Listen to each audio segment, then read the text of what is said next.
everyone, this is Riley Smith with Make Good Nate.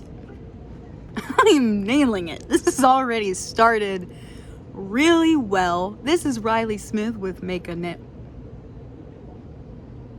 Hi, my name is Riley, and I am a freelance writer. I am self-employed, which is why I'm sitting outside in the beautiful sunshine filming a video that I can't even seem to talk through, instead of doing what most people would call work. I am a freelance writer, which currently for me right now means that I write short stories and novellas for clients, right now all under my own name, which is cool, and then they publish them, which is even cooler. And I also do some marketing writing. So I have a client who I write blogs for, and another client who I help with email series to get people interested in buying his thing. I thought what would be cool, because I know a lot of people are interested in freelancing or have considered becoming self-employed or just want to know how to get more jobs writing. I thought it would be cool to talk about how I became a freelancer and just, do another little story time about how I managed that journey, and maybe pluck out a couple of things that I think could be more general. My trash is flying away. Okay, we're back.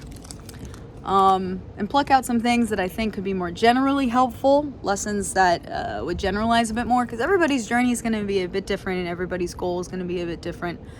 For me, my goal was to get the fuck out of corporate America. I guess maybe we should bleep that. I don't know. Editor's discretion.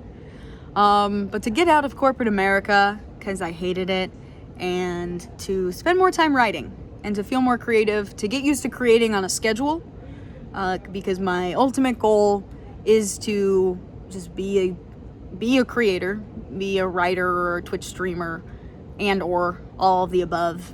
I just want to talk to you about how I made the journey from working a normal 9 to 5 as a business analyst, whatever that means, to working whatever hours I want as a self-employed freelance writer. So it all started years ago in 2017. Long story short, I started my first job as a business analyst, and I friggin' hated it. I hated it for a whole year, and then we were moving. Me and my boyfriend were planning to move. So when we moved, I got a different job in the same company, but it wasn't really that different. I was working with a different client, but I had hopes that this team would be a little more challenging. They would give me more. It was going to be completely remote. I thought that would be enough for me, but it turns out it wasn't. So I also hated that job. And this video isn't about me ranting about why I hated those jobs, so we're just gonna leave it at that. So in 2018, I was still in a job that I totally hated in corporate America. I was working from 8 to 4. I was working remote, and I just wasn't happy with the work. It wasn't challenging enough. I wasn't in control of it enough, and I wasn't using my creativity at all. And I hated the job so much that it left me very little energy for my writing. I did, work on stuff at nights and on the weekends, but I wanted to be doing more. I wanted creativity to be a much bigger part of my life. So I decided that maybe what I would do is to try marketing.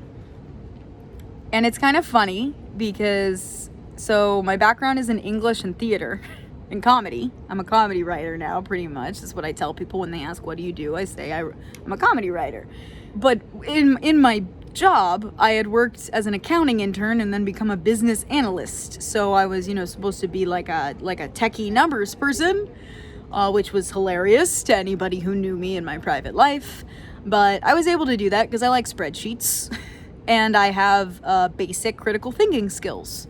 Thanks, English major. So when I told people within the company, I thought maybe, because I was working for a big Fortune 500 company, I was working for this massive international company, and I thought surely they can help me move into marketing. And so I tried talking with some of the people there, and they were very gatekeepy about it because I didn't have a marketing degree. I didn't have any design experience. I was like, I'm not interested in becoming a graphic designer. That isn't my wheelhouse. That isn't what I want to do. I'm good with words. shall we say. I like words. I like writing, and I like performing. So they were like, you don't have any graphic design experience. You don't even own Adobe Premiere or whatever. So they were very gatekeepy about it, and I could tell they weren't gonna help me out. So I started freelancing in 2019. I was like, you know what? I'm gonna go on Upwork, and I'm going to start taking some clients. I'm just gonna do it. I'm gonna sell myself as best as possible. And so I started on Upwork, and I applied to a ton of things, mostly like blog writing or doing website writing, though that was the majority of what I was looking for. Very short-term, piecemeal stuff, because I just kind of wanted to, make my entrance into Upwork. If you haven't seen Upwork, it's a really cool freelancer site where business owners can find, and other people can find freelancers to help them. Some of the stuff on there is scammy. You have to be careful. But that's true with any freelance work. And Upwork actually provides a lot of protections for your payments and things like that. Like, people have to pay you for work that's been done. And it also protects people from potentially scammy freelancers. So it just helps build a lot of trust. I jumped on there and I applied to as many things as possible. This was still while I was working the full-time job. And I finally got an interview for something. And I was like hardcore with this. I told the lady when I applied, I was like, you need this done. I will get it done in one day, less than 24 hours. I will have this back to you, ready to go with little need to edit. I was like, it's going to be great. And it was for writing the descriptions of like biographies of ammo manufacturers. So that was interesting. So it would take a little bit of research, and these weren't for very much. They were very short articles, but it was like 400 words for $25 because they were also going to take some research. So, I was like, I will get this to you in less than a day, maybe even tonight. If you accept my thing, I will get it. Like, I was so jazzed to just like try to get in. And then of course, she says, okay, like that all sounds really good and your experience looks good, but can I see some samples? Because what I had said to like bolster my marketing experience was that I was which is true, I was the communications director at one of the accounts that I worked on, and I dealt with internal account communications, and I was also the presenter on my team. So whenever there was something new that we wanted to roll out, like technology-wise, I was the person who would show it off to people. So I mentioned that. I was like, I wrote all the internal communications, and I did all the presentations, and I did a ton of that stuff. So that's all very marketing, right? But it's all internal. So, very reasonably, this lady who I applied to is like, can I see a sample from your past work? And this is a problem that I'm sure a lot of you youths will relate to. And by youths, I mean like, anybody under 30 or anybody who's ever been under 30. Looking for, it's like, I don't have a portfolio yet. So what do I give this person? And what I did is I kind of fibbed. Not really bad.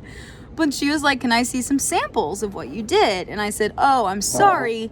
All of that is, I still work for these people and it's all classified. I think I actually used the word classified. And the lady goes, oh, I understand. You can't be sharing trade secrets. And it was really just that I didn't have any samples that would show that I could do the thing that she asked for. But I was like, oh, I'm sorry. It's all top secret. I can't share it. And so she was like, oh, I totally understand that. Yeah. And then I got the job. So I guess the generalization here, when you are trying to just start and you have no experience and no portfolio to show, you have to have something else that makes it, that is why somebody should pick you. For me, it was that I literally promised my clients I would get their stuff back to them in under 24 hours and they would not have to spend any time editing it. I was like, it'll be perfect grammatically, it'll be exactly what you're looking for, and I will get it back to you in under 24 hours. Of course that was for very, very short projects, but that's what I started out with. I was like, I will be faster and more accurate than anybody else that you can hire on here. I'm gonna turn a little bit because I'm just like filming this guy behind me. And that was how I stood out. I also picked out various things from my background that made it, but that was how I started out. If you don't have the portfolio, if you don't have the 10 years of experience in the industry, you have to give the reason why they should pick you over anybody else. And you don't necessarily have to be cheaper than everybody else. I bid at exactly her budget. I didn't underbid her budget to try to get it. I bid at her budget and promised her I could get it to her in under 24 hours, and then I delivered. And that's the big thing too, is at least when I started freelancing, I've gotten lazier. Or I've gotten less organized, less ambitious with my timelines. But when I started freelancing, I delivered every time on everything I promised. So that got me some 5-star reviews on Upwork. And after that first job, I applied to so many jobs. This is the other thing. Get used to rejection. Get used to replying and never hearing back. Get really fast at applying for jobs. Because when I was first starting to just try to get some work, I would sit down and I would take 2 hours and I'd apply to like 60 to 100 jobs.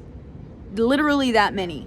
I would spend an hour or two and just apply to a shit ton of things. So definitely do not apply to one thing and then wait. If you're trying to become a freelancer, you're going to need a lot of jobs. You're going to need a lot of things in the pipeline in order to support yourself, especially at first when clients are not going to pay you a whole lot.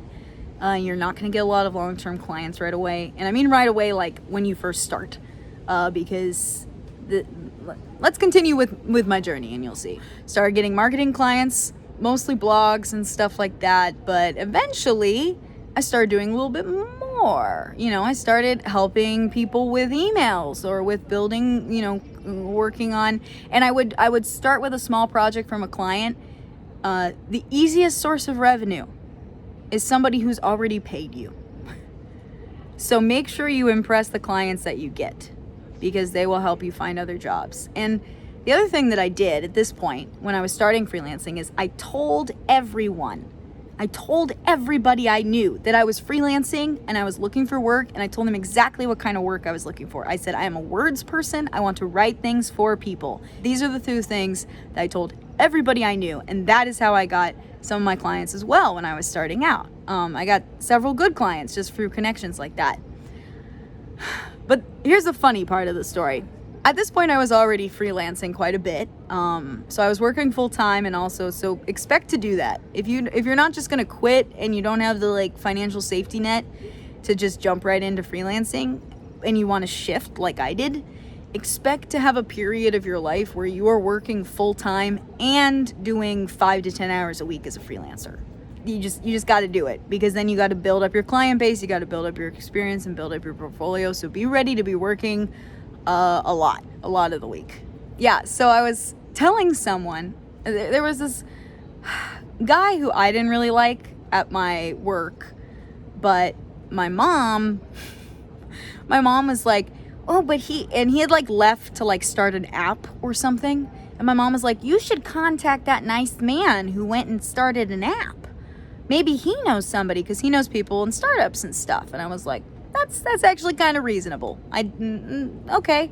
I was like, I don't like him very much, but I'll let him know that I am freelancing. And so I messaged him and I said, hi, I wanted to ask you, because he really liked me when we worked together. I knew we had a good working relationship, even though I didn't like him at all. But he had no idea that I didn't like him, I assume.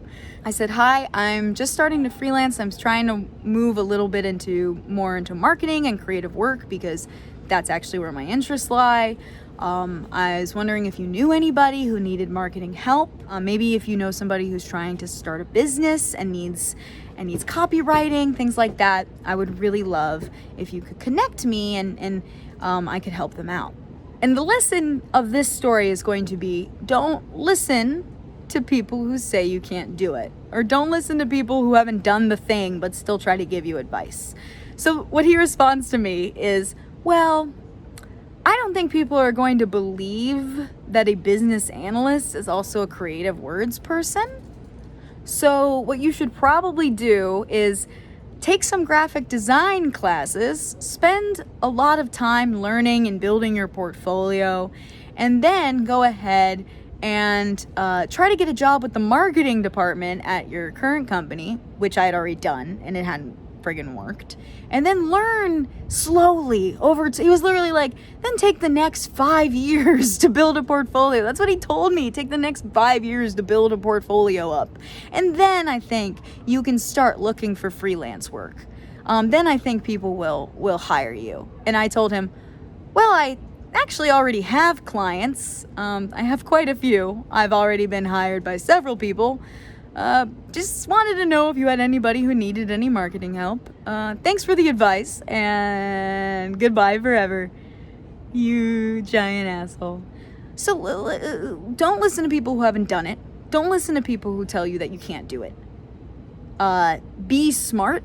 Have a plan for what you're doing. Have, a security net as best you can. I definitely recommend, having a chunk of savings before making any big career changes. But don't listen to people who are like, oh, you should take 5 years to slowly, fuck that. Do the thing that you want to do, and don't listen to the numerous people who are going to tell you that it's impossible. Like, so many people told me, like, oh, you can't make a full-time living freelancing. I'm doing it right now. So people are dumb. So that was 2019. I started freelancing in September. I started building up clients, and then by November of 2019, I decided I was going to try to use what I had done already in that 2 months to apply to a full-time marketing position. I was looking for something like a marketing coordinator or something, and I applied to like everything that I could possibly find. And finally I got a job as a marketing director at a realtor firm. They wanted somebody younger who could really dive into storytelling. And the cool thing about this was there wasn't a lot of cool things about that job. Spoiler alert. I started that job in December of 2019, and by January 2020, I hated it. But he was willing to invest in my marketing skills, so I ended up taking a lot of classes. And this I actually will say, that a part of the advice that I got earlier from that guy, that you should take classes and build your skills, that's true. So one of the things that I took was StoryBrand. I took a lot of the StoryBrand classes that were offered, and those are kind of pricey, the online classes, but my boss was willing to pay for them, so I don't have to. And I took StoryBrand's classes and digital marketers classes. In between the two of those, I really was able to sound like a marketer, and from then on I could build my clients a funnel, and I knew how to sell myself as a freelancer. So don't listen to people who don't know the industry that you're trying to get into, but it is really good to take classes and learn from people who've done it. I really appreciated what I got out of StoryBrand, for instance, and I've been hired purely based off of my StoryBrand knowledge. I have gotten clients who reached out to me without me even having to apply or look for them because of StoryBrand. So whatever field you're in, there's something like that. There is a valuable school or teacher or online course you can take. A lot of stuff, great stuff online. Again, watch out for scammers. But, check things out and see what other people recommend and what's worked for them and what people are talking about in your industry. And take some classes, because then you can add that.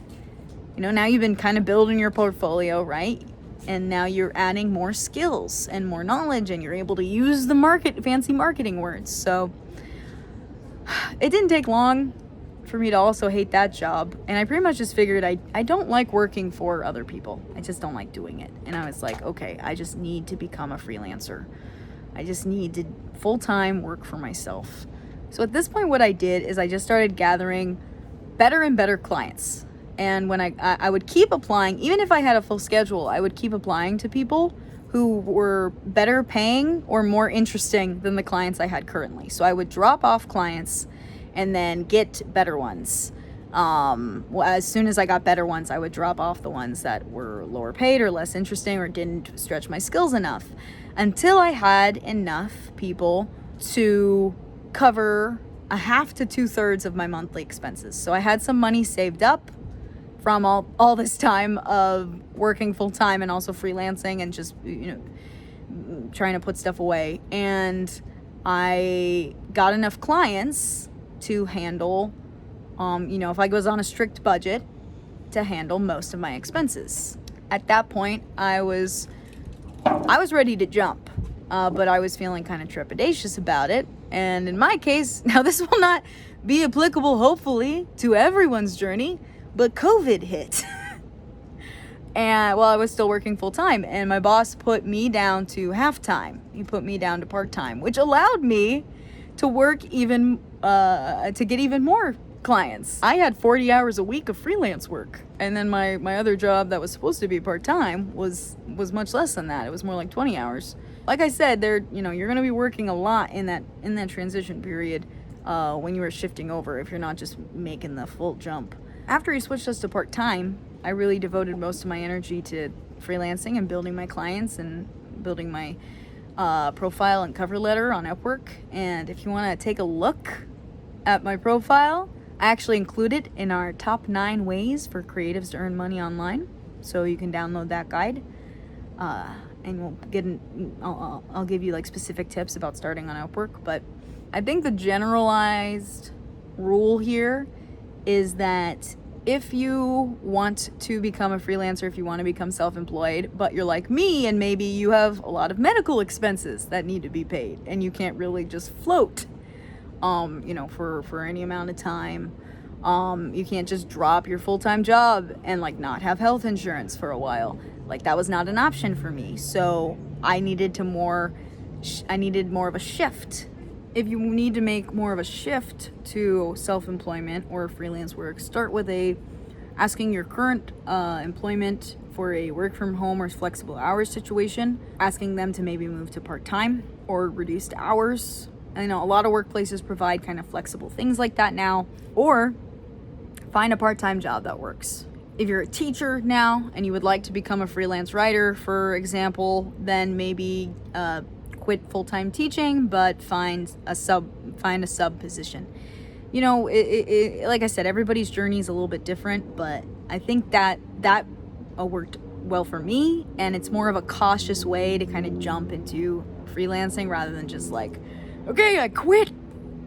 F all of you, I hate this job, and now I'm self-employed with no money. So starting at part-time and then building up until I had a full-time amount of freelance clients really worked well for me. So then after that, once I realized that I had a full-time amount of freelance clients, I quit. And that felt great. So that was July of 2020.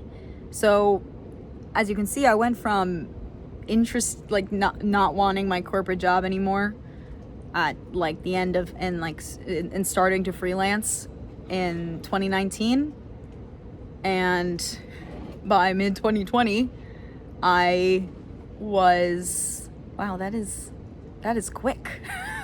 Sometimes I think about that timeline, I'm like, oh my god, by mid 2020 I was full time. So if you want to learn a little bit more about how I do that or the different income streams I have now, you can download the top 9 ways for creatives to make money online, and that'll show you a bunch of stuff that I use now for income and things that I've heard have worked really well for other people and that I researched to see if they would work well for you. So that was my journey. I think the main 3 takeaways is 1, don't listen to people who haven't done it.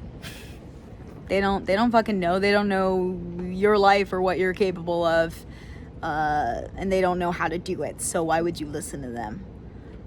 2, you don't have to just quit your day job and jump into the dark hole. You can start by getting reduced hours at your current job or starting with part-time work. And 3, when you are starting out, you need to figure out what it is about you that is why they should hire you. Despite your lack of experience, despite not having a portfolio, get a portfolio as quickly as you can, and even fill it with stuff that maybe you didn't get paid for. My first portfolio was full of comedy articles that I had written for like a random blog I had, and like sketches that I had written, and as soon as I did anything else like for a client, I put it onto there. But I filled the portfolio with something so that when people said, do you have a portfolio I can look at, I could say yes, because then you look more professional. So just take something that you've written before, put it in that portfolio, and figure out why the heck someone should hire you. don't make it just that you're cheaper. You're not going to be cheaper than there are people who will undercut you cost-wise. So don't do that to yourself. Just find a reason why people should pick you despite lack of experience or things in your portfolio. Just figure out what it is about you right now that is exemplary, or you can make sound exemplary, that you can make sound really good, and put that into your app, into your cover letter or whatever it is that you're doing, and apply to a lot of places. Don't apply. When I see people do this, I'm like, come on, man. I applied to like 200 things and I would get interviews for like 2. All right, so apply to a lot of jobs. Upwork makes it super easy. They're not paying me to say this. They're not. I just think that without them, I don't know if I could have become a full-time freelancer as quickly as I did. So download that guide, Top 9 Ways for Creatives to Make Money Online. Start your journey. Let me know if you have any questions. You can throw them into the comments below. Or you can email me at riley@makegoodcreativenetwork.com. That's RILEY@makegoodcreativenetwork.com. I'd be happy to answer any of your questions or give you advice on how you might make the transition to full-time freelancing or self-employment if you're interested. Make sure to like the video and subscribe. Yeah, subscribe. So you can get more videos like this and also some of our more formal stuff. This was a little bit more story time. Yeah, and thank you so much for watching. Make sure you download the guide. There's a lot of great stuff in there. So click the link below to download the guide. And I hope you have a wonderful day. But most importantly, let's go make stuff.